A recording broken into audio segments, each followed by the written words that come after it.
Good afternoon, I'm Sean Yao, and this is One News Now.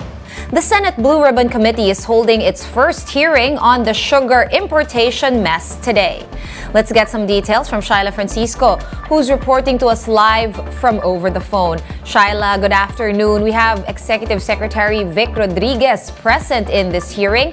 How did he defend himself from the accusations that link him to the unauthorized sugar import order number 4?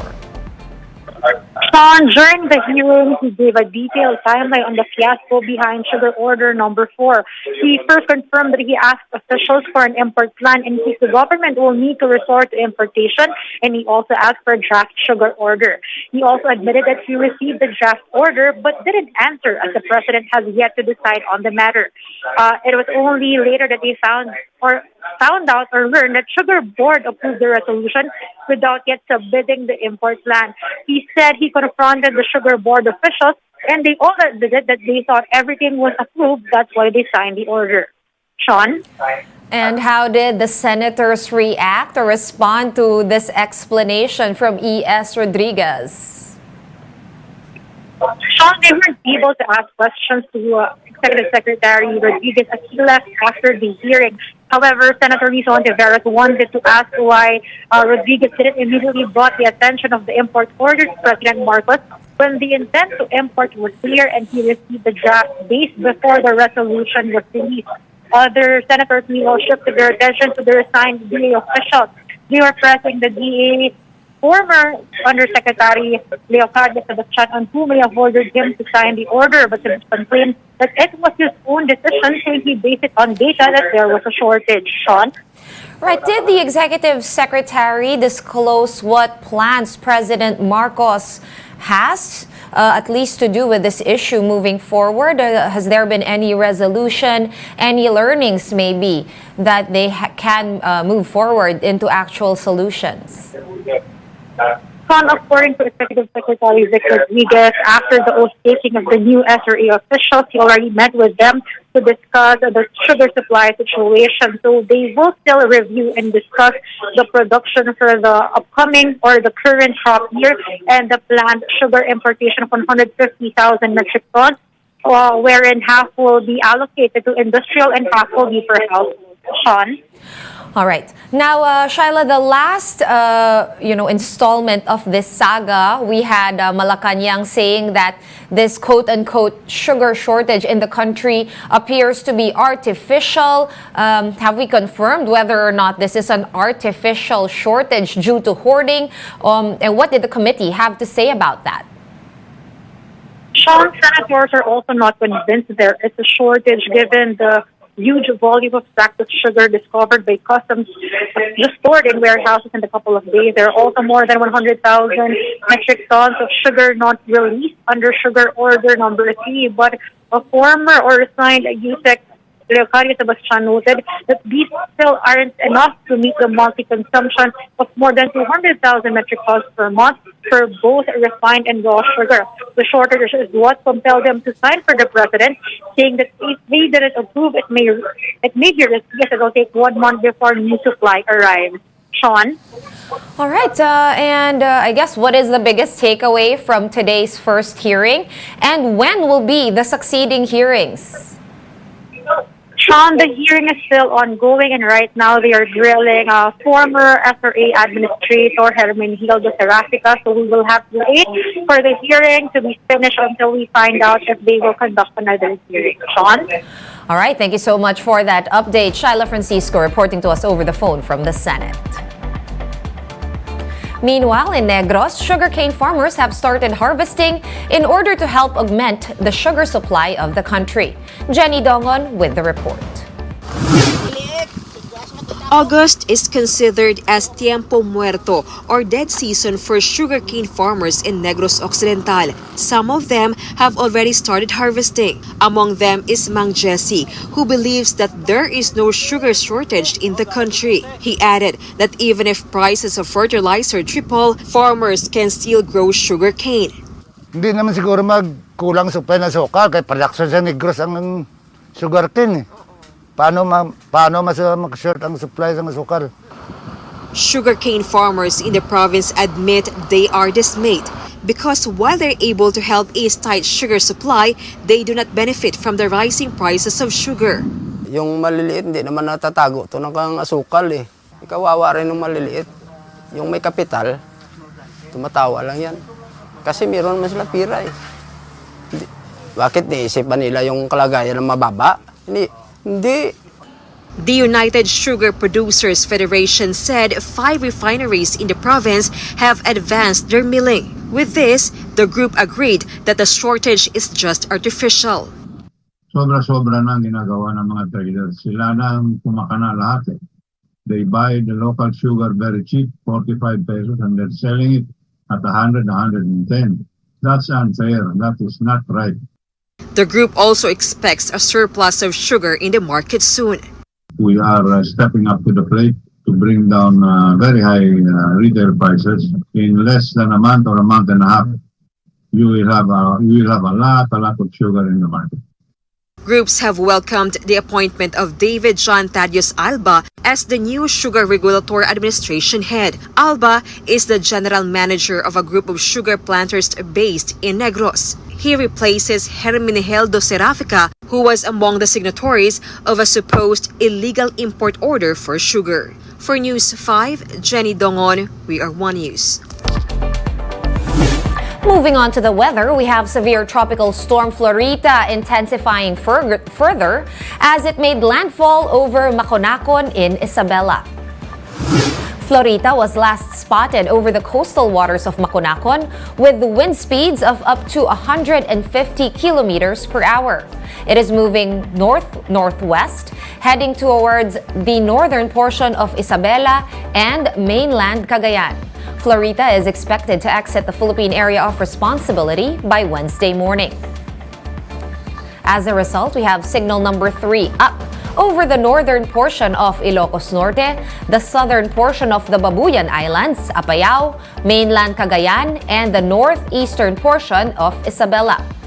Meanwhile, the rest of the Babuyan Islands and Isabela, Quirino, northern and eastern portions of Nueva Vizcaya, Abra, Kalinga, and Mountain Province are all under signal number 2. Ifugao, the northern portion of Benguet, the rest of Ilocos Norte and Ilocos Sur, as well as the northern portion of Aurora, are all also under signal number 2. And under signal number 1 are Batanes, the rest of Nueva Vizcaya and Benguet, La Union, the eastern portion of Pangasinan, the northeastern portion of Tarlac, Nueva Ecija, and the rest of Aurora. And Malacanang has suspended classes and government work in Metro Manila and several provinces until Wednesday. Classes in all levels and work in government offices has been suspended in the NCR in Cavite, Laguna, Rizal, Bulacan, Zambales, and Bataan. The NDRRMC recommended the suspension due to the heavy rains from the southwest monsoon and severe Tropical Storm Florita. Other areas in Luzon were not spared from the impact of severe Tropical Storm Florita. In Cagayan, the towns of Pamplona and Tuguegarao are experiencing heavy rains with strong winds. Flash floods were also reported in some areas in Amulong and Gataran. In Ilocos Norte, knee-deep floods were reported in Batac City and nearby barangays after water overflowed from the Kiawit River. One News Now will be back with more stories after this quick break. Keep it here on One News.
You're watching One News Now. I'm Sean Yao. Excitement is in the air as Gilas Pilipinas heads off to Lebanon for the fourth window of the FIBA World Cup qualifiers. Marty Bautista with the story. A retooled Gilas Pilipinas squad has flown off to Beirut, Lebanon for the fourth window of the FIBA World Cup qualifiers. Program manager and head coach Chot Reyes says the biggest challenge for the 13-man squad is chemistry, as they have been together for only a few days. Key players Utah Jazz guard Jordan Clarkson and Kai Soto only arrived in the country last week. Right now, we're still in the getting to know you stage on how to play together. Hopefully, we can fast track it. We have 2 more practices in Lebanon. Gilas assistant Tim Cohn, himself a recent addition to the staff, says this is the beginning of Clarkson understanding the system even more. Cohn says the long-term goal is to have Clarkson play in different windows moving forward and hopefully familiarize himself with the team and the coaching staff. You know, this is something that we're thinking, you know, Jordan's going to keep coming back, in different windows, and every time he comes back, he's going to know the system better, he's going to know the players better, he's going to know the coaching staff better. Meanwhile, Soto, who returned from Adelaide in Australia, says he's confident that the team will still put up a good fight against host Lebanon despite their limited time together. The team looks to bounce back from frustrating finishes in recent tournaments, from the SEA Games to the FIBA Asia Cup. We'll come out strong, and I know we're all hungry. It's going to be exciting for us to come back and to show that we belong to the top stage. Among the new additions to the team are Chris Newsom of the Meralco Bolts, Jamie Malonzo of Northport, and Roosevelt Adams, who had experience representing the country in the FIBA 3x3 and as a member of Mighty Sports. All 3 are making their debuts for Gilas this fourth window and said they are raring to showcase their talents in the international stage. This is one of the biggest stages in the world. That says a lot about our hard work and everything that we've been through to get to this point. It's a dream for us to even be here, be considered in the pool. Gilas carries a 2-2 record at this point as they take on Lebanon on August 26 Friday before facing off against Saudi Arabia on August 29. For News 5, Marty Bautista, BR1 News. Meanwhile, the Gilas youth remains unbeaten in the FIBA Under-18 Asian Championships after beating Qatar 77-61. Mason Amos led the way for Batang Gilas with 19 points and 7 rebounds. The Gilas Under-18 team had a 6-point cushion heading into the fourth, but a 12-1 run pulled the team away for good.